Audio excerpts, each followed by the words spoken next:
Não foram os políticos e suas leis inúteis que melhoraram as condições de vida dos trabalhadores. Quem garantiu uma semana de trabalho de apenas 4 dias para milhares de britânicos foram os capitalistas malvadões. Essa é a Visão Libertária, sua fonte de informações descentralizadas e distribuídas. Diversas empresas britânicas aprovaram os resultados de um programa piloto de redução da jornada de trabalho de seus funcionários. A ideia por trás do programa envolvia a redução da semana de trabalho de 5 dias para apenas 4, sem corte de salários. A iniciativa tinha como intuito medir a produtividade dos trabalhadores numa jornada de trabalho menor, para avaliar se menos horas de trabalho teriam algum impacto positivo ou negativo. Essa ideia nasceu lá em 2022 por meio de uma iniciativa de organizações sem fins lucrativos 4 Days Week UK Campaign na Nova Zelândia, em parceria com pesquisadores de universidades do Reino Unido. E o resultado obtido foi muito positivo. De acordo com os envolvidos, a produtividade foi mantida, mesmo com a redução de 20% na carga horária. E, em contrapartida, os funcionários afirmaram que o seu bem-estar e seu equilíbrio entre vida pessoal e profissional aumentaram consideravelmente.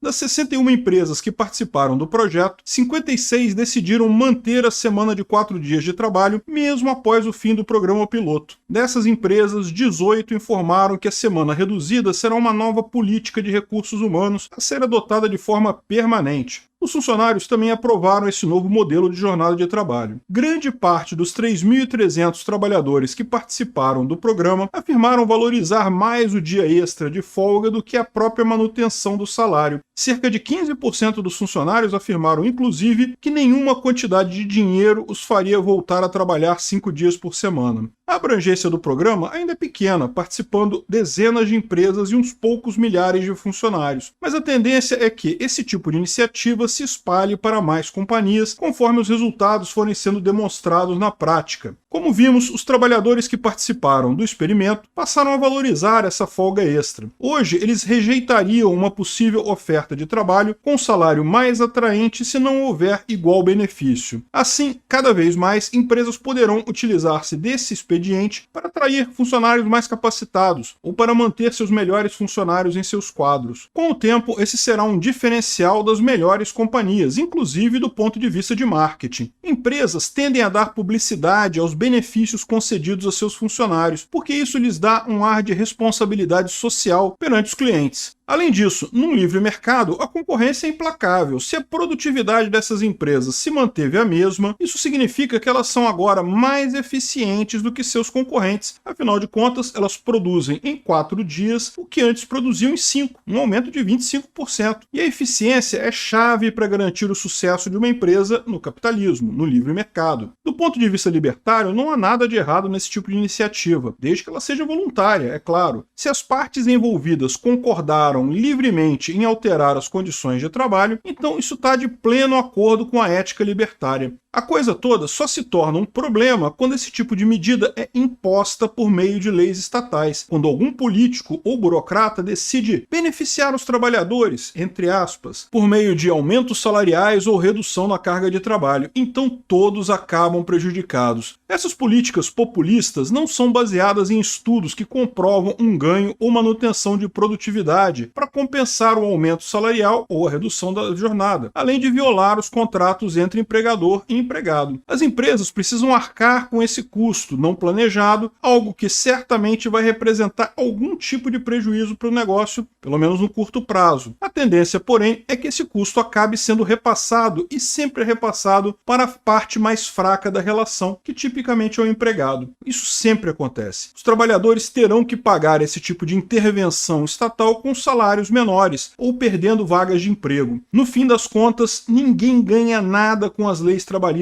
estatais, e os empregados terminam por pagar o preço de toda essa burocracia que recai sobre os seus rendimentos. Nenhuma ação estatal se reverte de fato em nenhum benefício para os trabalhadores. Se hoje desfrutamos de privilégios os quais nossos antepassados sequer poderiam imaginar, como folgas nos fins de semana e férias, isso se deve à própria iniciativa privada, e não se trata de bondade no coração dos capitalistas, embora isso possa acontecer sim, por que não? Trata-se da lógica do livre mercado. mercado. As empresas que concedem benefícios a seus funcionários tendem a ser mais produtivas. Por um lado, seus empregados vão trabalhar satisfeitos e com energias recarregadas. Por outro lado, os melhores profissionais deixarão os concorrentes, sendo atraídos para empresas que concedem tais benefícios. E no fim das contas, o que garante a possibilidade de que esses benefícios sejam concedidos é o próprio aumento da produtividade das empresas. De forma geral, imagine, por exemplo, uma empresa que tenha 100 funcionários e que cada um deles opere uma unidade de um mesmo equipamento. Agora imagine que essa empresa consiga desenvolver uma nova versão desse equipamento que permita aos funcionários ter o dobro de produtividade que tinham na versão anterior. Em outras palavras, esses mesmos funcionários são agora capazes de produzir 2 vezes mais do que antes. O que a empresa poderá fazer com esse aumento de produtividade? 3 alternativas são possíveis nesse caso. Em primeiro lugar, a empresa pode reduzir o preço dos seus produtos, uma vez que ela agora é capaz de produzir mais com a mesma quantidade de recursos. Isso vai ser bom para a empresa, que vai faturar mais, e vai ser bom para a sociedade, que terá acesso a produtos por um preço muito menor. As outras 2 alternativas, por sua vez, são favoráveis aos empregados da empresa. Como eles agora têm o dobro da produtividade anterior, a empresa poderá lhes pagar um salário 2 vezes maior. Ou a empresa poderá optar por reduzir pela metade a carga horária de seus funcionários, sem prejuízo de seus salários. Em nenhum desses casos foi preciso o papai Estado ajudando ninguém. Esse exemplo pode parecer drástico, mas foi exatamente assim que as coisas aconteceram ao longo das décadas. O rápido avanço tecnológico que a humanidade experimentou nos últimos 2 séculos aumentou a produtividade humana para níveis nunca antes vistos. Máquinas a combustão, a eletricidade, a robótica e mais recentemente os computadores tornaram o ser humano altamente produtivo. E como demonstra o nosso exemplo, isso se reverteu em preços mais baixos, salários mais altos e jornadas de trabalho mais confortáveis. Na prática, a empresa concedeu um aumento salarial de 25% a seus funcionários, uma vez que eles trabalham agora apenas 4 dias por semana, pelo mesmo valor que trabalhavam 5 dias. E não foi nenhum político que concedeu esse benefício aos trabalhadores, nem sindicatos que adoram reescrever a história e dizer que foram eles que obtiveram benefícios no passado. Foram as empresas, controladas por capitalistas malvadões, que adotaram esse projeto piloto com um único objetivo: aumentar a sua competitividade no mercado. É assim que funciona a liberdade para empreender. Todos saem ganhando no fim das contas. Talvez seja estranho para nós brasileiros, educados pela cartilha trabalhista de Getúlio Vargas, imaginar que as empresas britânicas estão estudando reduzir a jornada de trabalho para 4 dias na semana, sendo que, por aqui, em grande parte das empresas, ainda se trabalha 6 dias por semana. Mas isso não acontece por acaso. O trabalhador brasileiro possui um baixo índice de produtividade. E isso se deve, como não poderia deixar de ser, a todas as absurdas leis trabalhistas que vigoram no país e que tornam as relações trabalhistas extremamente engessadas. Além também da baixa capacitação profissional, já que o ensino público é gratuito e de qualidade apenas entre aspas, né? Vai confiar nisso. Enquanto o Brasil ainda sofre com a CLT de Getúlio Vargas, as empresas britânicas estudam a possibilidade de dar um dia extra de folga a seus funcionários. Se os políticos de lá não se intrometerem nessa história, essa carga de trabalho reduzida tem tudo para ser adotada por cada vez mais empresas. Assim, a terra da Revolução Industrial, que 200 anos atrás via crianças trabalhando nas chaminés das indústrias, verá agora cada vez mais gente passando quase metade da semana em casa. Elas agora terão mais tempo para passar com suas famílias ou praticar seus hobbies preferidos. Nenhum político demagogo foi ou será capaz de garantir isso aos britânicos. Apenas o livre mercado consegue, de fato, melhorar a vida das pessoas. Obrigado por sua audiência. Esse artigo foi sugerido e escrito por Quintessência, revisado por historiador libertário e narrado por mim, Peter Turguniev. Se você gostou desse vídeo, clique no ícone de curtir abaixo e compartilhe o vídeo em sua rede social. Se você deseja ser notificado de outros vídeos, clique em se inscrever e depois no ícone da campainha. Até a próxima!